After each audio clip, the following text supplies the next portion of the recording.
नमस्कार, Manoj Tiwari talk show में आपका स्वागत है। मैं हूं प्रज्ञा वत्सल मिश्रा और मेरे साथ हैं फूलपुर विधानसभा से समाजवादी पार्टी से आवेदन कर चुके डॉक्टर सरताज आलम जी। आइए डॉक्टर साहब से आज हम वर्तमान राजनीति पे चर्चा करेंगे। डॉक्टर साहब, आपका हमारे शो में बहुत बहुत स्वागत है। धन्यवाद। मेरा पहला सवाल आपसे ये होगा कि सर, आपने यूक्रेन से डॉक्टरी की पढ़ाई की है, आप एक कुशल चिकित्सक हैं, तो फिर राजनीति की तरफ आपका रुझान कैसे हुआ? देखिए, पढ़ाई जो है मैंने यूक्रेन से भले ही की हो, लेकिन जो है मेरे घर खानदान में जो है राजनीतिक ब्लड जो है हमेशा से रहा है।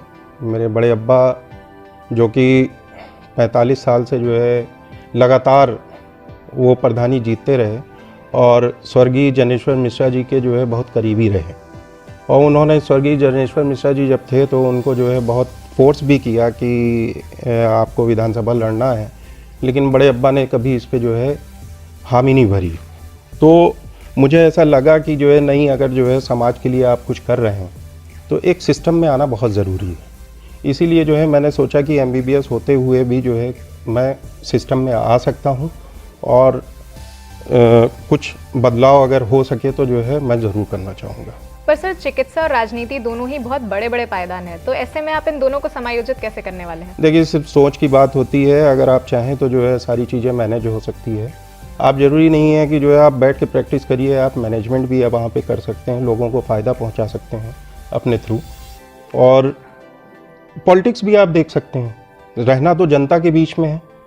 चाहे आप इधर से जो है आप उनको फ़ायदा पहुँचाइए, चाहे इधर से फ़ायदा पहुँचाइए।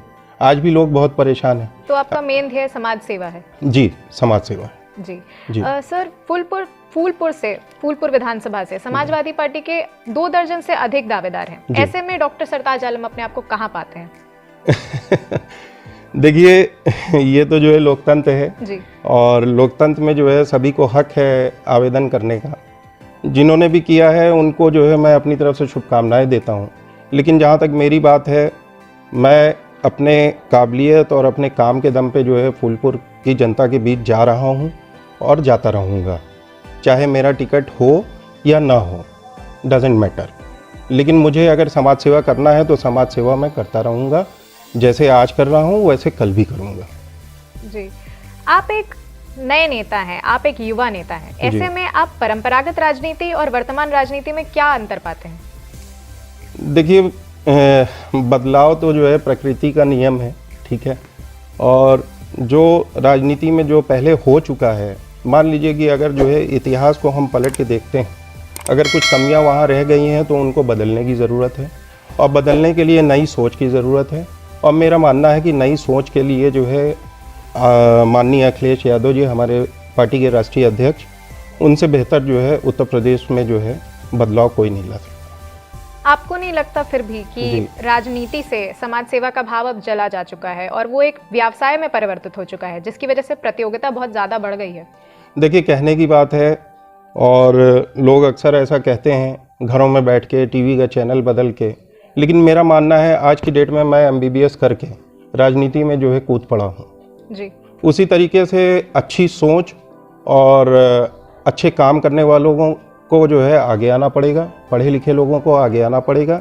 जिस तरीके से जो है माननीय अखिलेश यादव जो है हमारे पार्टी के राष्ट्रीय अध्यक्ष है, उन्होंने ऑस्ट्रेलिया से पढ़ाई की, आज वो जो है राजनीति में है।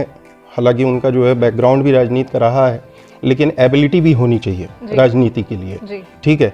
तो उन्होंने एबिलिटी दिखाई और उत्तर प्रदेश को जो है उत्तम प्रदेश बना के जो है उन्होंने दिखाया है, काम करके दिखाया है। तो परंपरागत राजनीति का बदलाव तो उन्होंने किया ना। मान लीजिए कि जो है आज उत्तर प्रदेश में जो है उन्होंने जो बदलाव लिया जो है, उनके आप कामों को उठा के देख लीजिए। जैसे कि जो है आपकी IT कॉलेज है, एकाना स्टेडियम है, डायल 100 है, वुमेन्स सेफ्टी के लिए जो है उन्होंने जो मुहिम चलाई। उन सारी चीज़ों के बावजूद ये भी माना जाता है कि सपा के रहते यहाँ प्रदेश में काफ़ी क्राइम बढ़ा था। देखिए, क्राइम तो जो है अगर आप बात करेंगे तो आप NCRB की रिपोर्ट उठा लीजिए जी। NCRB की रिपोर्ट अगर आप उठाएंगे तो आज की डेट में टॉप मोस्ट पे क्राइम उत्तर प्रदेश में हो रहा है, टॉप मोस्ट पे, ऑन रिकॉर्ड जो है ये चीज मैं बता रहा हूँ। उनके कार्यकर्ता ही इन सारे क्राइम्स में लिप्त? ऐसा नहीं है। देखिए, जो है ये तो कहने वाली बात है। क्या आज कौन क्राइम कर रहा है? मैं आपसे पूछना चाहता हूँ प्रज्ञा जी कि जो है आज कौन क्राइम कर रहा है?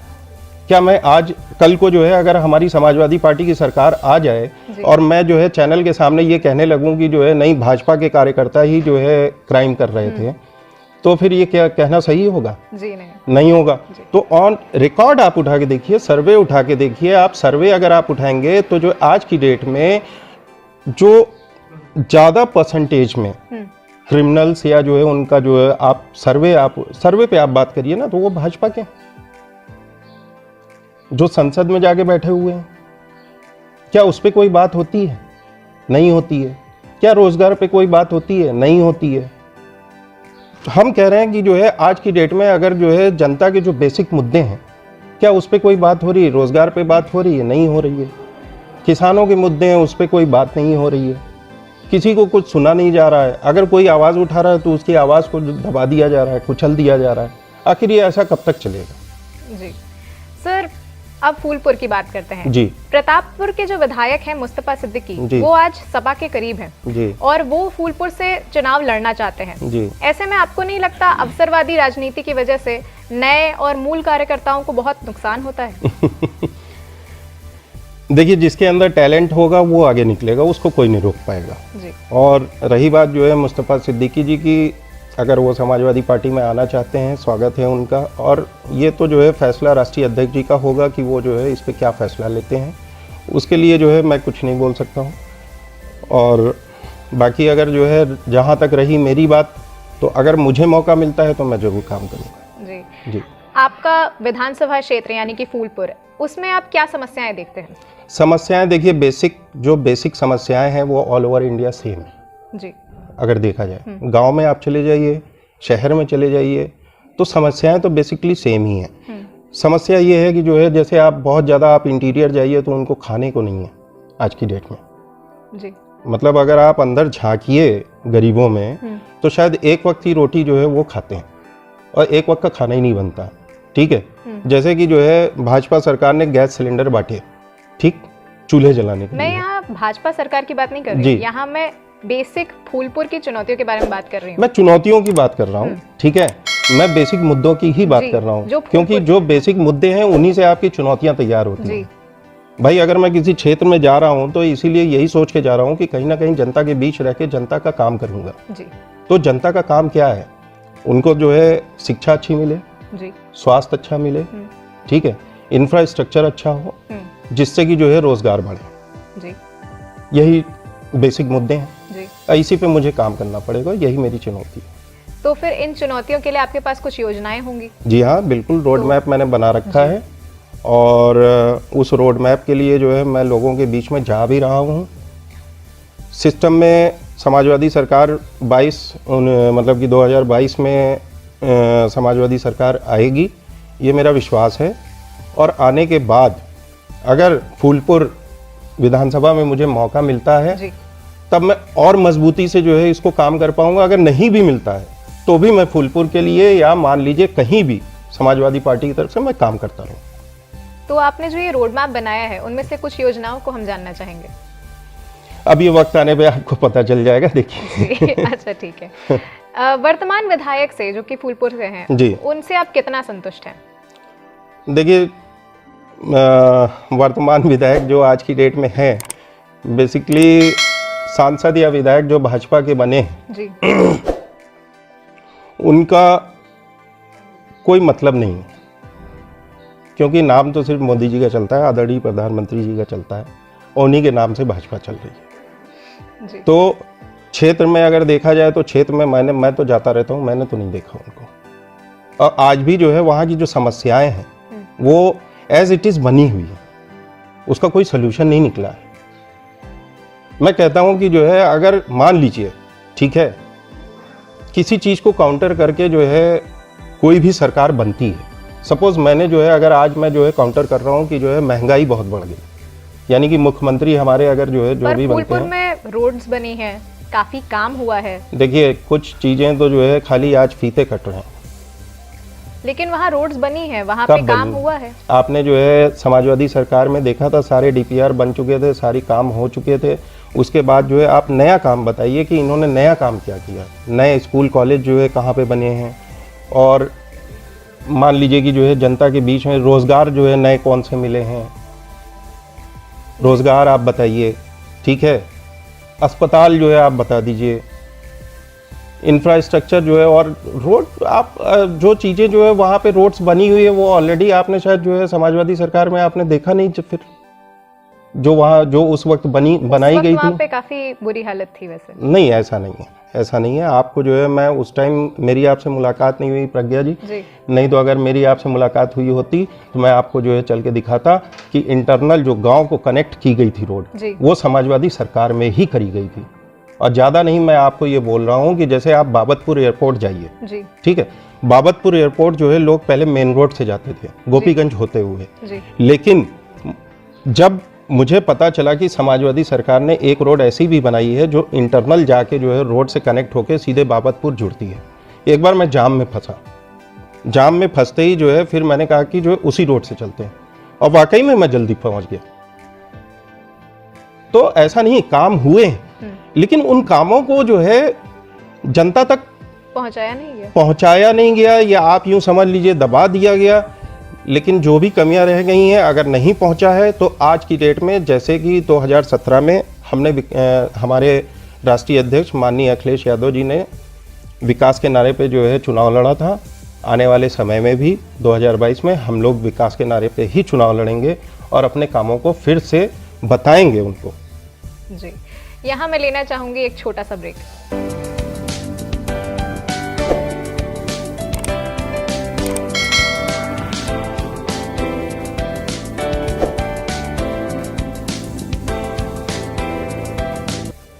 स्वागत है आपका ब्रेक के बाद। सर, जैसा कि हम क्राइम की बात कर रहे थे जी, सरकार का भी फिलहाल कहना है कि कानून व्यवस्था बहुत टाइट है और सरकार अपराधों को बहुत रोक रही है, ऐसे पे आप क्या सहमत हैं? क्राइम की डेफिनेशन, सबसे पहले तो ये सोचना पड़ेगा क्राइम की डेफिनेशन क्या है जी, ठीक है। क्या लॉकडाउन जब हुआ, लॉकडाउन में आपने सुना होगा, आप तो पत्रकार हैं प्रज्ञा जी, कि एक 14 साल की बच्ची 100 किलोमीटर चलने के बाद जो है घर से 3 किलोमीटर रह गई थी, उसकी डेथ हो गई। क्या इसको आप क्राइम में गिनेंगे?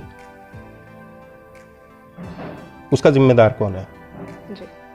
आज इतने साल सरकार को हो गए, प्रतापगढ़ का मामला आपको पता होगा कि जो है चारपाई पे बांध के दलित परिवार को जला दिया गया, क्या इसको क्राइम में गिनेंगे? हरदोई में जो है जला दिया गया, लिटरली जला दिया गया। आप बताइए जो है क्या ये सही है?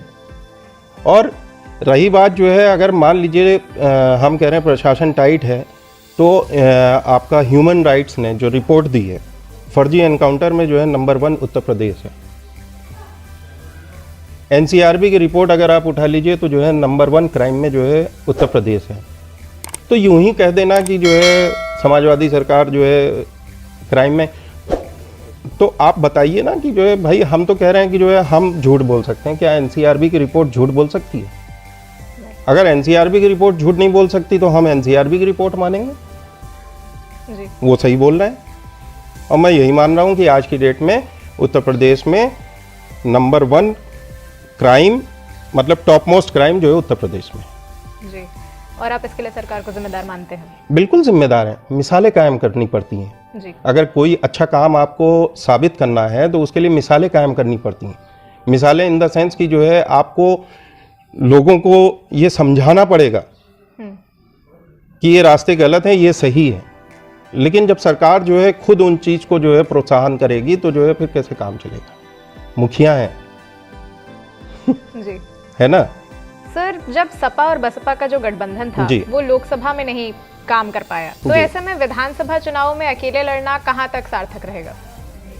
देखिए, परिस्थितियां थी, तब भी हम मजबूत थे, आज भी हम जो है मजबूत हैं। ये अलग बात है कि जो है 2014 में लोगों को समझ में नहीं आया, क्योंकि लगाया तो गया था विकास का नारा जी, लेकिन विकास तो कहीं हुआ नहीं। अगर विकास हुआ हो तो आप बता दीजिए। रही बात उत्तर प्रदेश की, उत्तर प्रदेश में मान लीजिए कि जो है कामों को अगर आप ले लीजिए तो हमारे माननीय राष्ट्रीय अध्यक्ष अखिलेश यादव जी से जो है ज़्यादा काम अब तक जो है ये सरकार तो नहीं कर पाई, ठीक। और सपा बसपा का अगर गठबंधन हुआ भी तो ये राष्ट्रीय अध्यक्ष जी का फैसला था, और आज की डेट में उनका फैसला है हम अकेले दम पे चुनाव लड़ेंगे। तो हम अकेले दम पे चुनाव जीतेंगे भी, क्योंकि जो है जनता का समर्थन, बेहिसाब समर्थन मिल रहा है, इसमें कोई शक नहीं। और 22 में बाईसाइकिल आ रही है, ये भी डेड श्योर है। सर, आपने विकास की बात की, तो आपने ये भी कहा कि विकास तो कहीं हो नहीं रहा है। आपको नहीं लगता जनता अब ये खोखले वादों से परेशान हो चुकी है? ये जितने भी विकास के नारे लगाए जा रहे हैं, ये इस बार काम नहीं करने वाले हैं? देखिए, समाजवादी पार्टी जुमलों की सरकार नहीं बनाती है। समाजवादी पार्टी अगर विकास, हमारे राष्ट्रीय अध्यक्ष माननीय अखिलेश यादव जी ने अगर जो है विकास की बात की, तो उन्होंने विकास कराया। जैसा कि मैंने आपको पहले भी बताया कि उन्होंने जो है जनता के लिए काम किया। मान लीजिए वुमेन हेल्पलाइन अगर उन्होंने क्रिएट की, तो उससे जो है हमारी महिलाओं को जो है बहुत हेल्प मिली है। ये ऑन रिकॉर्ड आप निकलवा के देख सकते हैं। और उन्होंने अगर आईटी कॉलेज बनाया तो कहीं ना कहीं बच्चे जाके वहाँ शिक्षा ले रहे हैं। अगर इकाना स्टेडियम बनवाया तो कहीं ना कहीं जो है वहाँ पे इंटरनेशनल गेम हो रहा है और लोगों को रोज़गार भी क्रिएट हो रहा है। ठीक है, अगर उन्होंने इंफ्रास्ट्रक्चर बढ़ाया तो कहीं ना कहीं जो है इससे भी डेवलपमेंट हुआ। तो हम सिर्फ बातों पे नहीं जाते, आप विकास कार्यों को जाके पता करिए, आपको खुद ही पता चल जाएगा कि ये किस गवर्नमेंट का काम था। सर, आपने कहा बाईसाइकिल 2022 में वापस लौट रही है जी, तो ऐसे में 2022 की राजनीति में आप क्या अंतर देख रहे हैं? मतलब किस चुनाव में क्या बदलाव आप देख रहे हैं? इस चुनाव में मैं ये बदलाव देख रहा हूँ कि जो गलती देश की जनता ने 2014 में की थी और 2022 में, यानी प्रदेश की जनता 2022 में उन गलतियों को सुधार के, और डेट श्योर जो है 22 में बाईसाइकिल आने वाली है, इसमें कोई शक नहीं। पर बीजेपी की आक्रामक राजनीति के चर्चे में आप लोग क्या टिक पाएंगे, आपको लगता है? बिल्कुल टिक पाएंगे, बिल्कुल टिक पाएंगे, क्यों नहीं टिक पाएंगे। हम जनता के बीच में काम लेके जाएंगे और जनता को ये समझ में आ रही है बात की जो है, हाँ हमारे लिए जो है रोजी रोटी, रोजगार, इससे बढ़ के कुछ नहीं है। आक्रामक होने से क्या होता है? जी, अगर आपको फूलपुर की जनता अपना विधायक बना लेती है जी, तो ऐसे में आप कितने वायदे पूरे कर पाएंगे? देखिए, अगर जो है जनता मुझे मौका देती है जी, तो मेरी पूरी कोशिश रहेगी कि मैं उनके बीच रह के काम करूं और उनकी उम्मीदों पे खरा उतरूं। इतना ही मैं कह सकता हूं, पूरी कोशिश रहेगी कि जो है जो मैं वादा करूंगा उसको पूरा करने की कोशिश करूंगा। जी, ऐसा कहा जाता है समाजवादी पार्टी की सरकार के बारे में कि वो तुष्टीकरण की राजनीति करती है, जिसकी वजह से बीजेपी की तरफ ध्रुवीकरण होता है। तो 2022 में सपा की रणनीति में कितना बदलाव होगा? देखिए, तुष्टीकरण की पहले तो डेफिनेशन, आज की डेट में सबसे बड़ी प्रॉब्लम है कि जो है यहाँ पे आजकल लोग जो है डेफिनेशन सब बदल दे रहे हैं। जी, जैसे उन्होंने क्राइम की डेफिनेशन बदल दी, तो एनसीआरबी की रिपोर्ट मैंने आपको बताई। ठीक है, अब तुष्टीकरण की अगर जो है आप राजनीति बोल रही हैं, तो जो है तुष्टीकरण की राजनीति कर कौन रहा है? आप ही लोग तो कर रहे हैं। जब क्राइम आपके जो है समाज, मतलब आपके सरकार में ज़्यादा हो रही है, तो तुष्टीकरण भी ऑब्वियसली आप ही के सरकार में हो रहा है। भाई, किसको फायदा, किसको पहुंच रहा है? लेकिन ये सपा के बारे में कहा जाता है। क्यों कह रहे हैं वो? सरकार, यही तो मेरा सवाल है कि जो है सरकार जब भाजपा की है, मैं कह रहा हूं कि जो है मान लीजिए पेट्रोल डीजल का दाम तो रोज, भाजपा की सरकार बनी कैसे? क्योंकि सपा की कुछ रणनीतियों में प्रॉब्लम्स थी। रणनीतियां क्या, आप कह लीजिए कि जो है बस परिस्थितियां थी, लोगों को नहीं समझ में आई। लेकिन अब लोगों को अच्छे से समझ में आ गया है कि भाजपा क्या कर रही है, और समाजवादी सरकार के अलावा और कोई उत्तर प्रदेश को उत्तम प्रदेश नहीं बना सकता। ये मेरी गारंटी है। मैं इस चीज़ को पर्सनली बोल रहा हूँ कि माननीय अखिलेश यादव का जो विज़न है, वो विज़न किसी के पास नहीं है। जी सर, अब राजनीति से हटके मैं आपसे चिकित्सा पे एक सवाल पूछना चाहती हूँ। जी, अभी हाल में एलोपैथिक डॉक्टर्स और आयुर्वेदिक डॉक्टर्स के बीच में एक विवाद छिड़ा था, क्योंकि आयुर्वेदिक सर्जन्स को सर्जरी की मान्यता मिल गई थी। जी, आप इस चीज़ में किसका साथ देना चाहेंगे? आप क्या आयुर्वेदिक सर्जन्स किसको सर्जरी की मांग के खिलाफ हैं, या आप एलोपैथ्स का साथ दे रहे हैं? या नहीं, मैं तो कहूँगा कि जिसकी जो डिग्री हो उसको उस हिसाब से काम मिलना चाहिए। सपोज आपने पीएचडी किया है जी, ठीक है, पीएचडी जो है आपकी डिग्री है जी, तो आपको उसी लेवल की जॉब भी चाहिए। आप अगर जो है मान लीजिए आज आप मेरा इंटरव्यू ले रही हैं प्रज्ञा जी, ठीक है, तो आपने मास कम्युनिकेशन किया होगा जी, ठीक है, तो आज आप मेरा बैठ के इंटरव्यू ले रही हैं जी। मैंने एमबीबीएस किया तो मैं जो है पर्चा लिख रहा हूँ। अगर एमएस किया होता तो सर्जरी करता। ट्रेनिंग में फर्क हो जाता है। ठीक है। और उस माहौल में उस काम को करने के लिए पहले आपको उस माहौल में ढलना पड़ता है। आयुर्वेदिक सर्जन्स का कहना है कि उन्होंने भी एमएससी डिग्री ली है। अब देखिए, ये तो सरकार का फैसला है। अब इस पे जो है बहुत ज़्यादा जो है मैं क्या बोलूं लेकिन जो है बस इतना ही कहूँगा कि एलोपैथिक, मान लीजिए कि जो है मैंने 6-7 साल पढ़ाई की जी। ठीक है, और 6-7 साल पढ़ाई के बाद जाके जो है आज मैं इस स्टेज पे बैठा हूँ। इसके पढ़ाई के बाद भी जो है मैं मुंबई में रहा, पीडी हिंदुजा हॉस्पिटल में रहा, ठीक है, दिल्ली में रहा। दिल्ली में जो है मैंने कैंसर हॉस्पिटल में भी जॉब किया। फिर ये आज की डेट में जो मैंने प्रयागराज में भी सारे हॉस्पिटलों में काम किया हुआ है जी। पार्वती हॉस्पिटल जो कि जो है सबसे पहली ज्वाइनिंग थी मेरी जी। वहाँ पे मुझे तकरीबन 2,500 रुपये तनख्वाह मिली थी जी। ठीक है। तो कहीं ना कहीं जो है MBBS कंप्लीट करने के बाद मैंने मेहनत की, मेहनत करने के बाद आज इस स्टेज पे पहुँचा हूँ। अब सपोज़ मान लीजिए कोई जो है आयुर्वेदिक की पढ़ाई पढ़ के आता है, ठीक है, अब उसको किस बेस पे जो है आप सर्जन बना दोगे? तो आप साफ साफ ये कहना चाहते हैं कि डिग्रियों में बहुत फ़र्क होता है? भाई पढ़ाई में फ़र्क है तो डिग्री में फ़र्क तो होगा ही ना। या तो आप उसको जो है उतनी ट्रेनिंग आप दिलवाइए, जी, ठीक है, उस लेवल पे आप लेके आइए, तब आप वहाँ पे बैठा दीजिए ताकि कम से कम वो स्टैंडर्ड तो मेंटेन हो सके ना। तो आप एलोपैथिक सर्जन्स का साथ देना चाहेंगे कि आयुर्वेदिक सर्जन्स को? भाई मैंने एलोपैथिक पढ़ाई की है तो मैं एलोपैथिक के साथ जरूर जी। आखिर में आप फूलपुर की जनता को क्या संदेश देना चाहेंगे? देखिए, फूलपुर की जनता हो या पूरे देश की जनता हो जी, मैं कहना चाहूँगा कि आप अपने वोट की कीमत को समझिए। जी। मजहब नहीं सिखाता आपस में बैर रखना, हिंदी हैं हम, हिंदुस्तान हमारा, और यही समझ के अपने वोट की कीमत को समझिए। आप इंसान हैं, इंसानियत की बात करिए, एक दूसरे की हेल्प करिए। मैं फूलपुर से विधायक बनूं ना बनूं, मैं इसी इलाहाबाद में रहूंगा। मैं बस फूलपुर की जनता से इतना कहना चाहूँगा कि अपने वोट की कीमत को समझिए और आने वाली सरकार, मान लीजिए आने वाला 2022 जो चुनाव है, चुनाव में बहुत सूझबूझ के साथ बहकावे में, किसी भी बहकावे में मत आइए और वोट करिए जी। सोच। डॉक्टर सरताज आलम, आपका हमारे शो में भाग लेने के लिए बहुत बहुत धन्यवाद। बहुत बहुत धन्यवाद आप लोगों का भी। जी। जैसा कि आपने देखा, हमारे साथ थे डॉक्टर सरताज आलम, जिन्होंने कहा कि जनता को अपना वोट बहुत सोच समझकर देने की ज़रूरत है और 2022 में उन्हें पक्का यकीन है कि बाईसाइकिल वापस आ रही है। ऐसे ही कई राजनेताओं से आपकी मुलाकात हम कराते रहेंगे।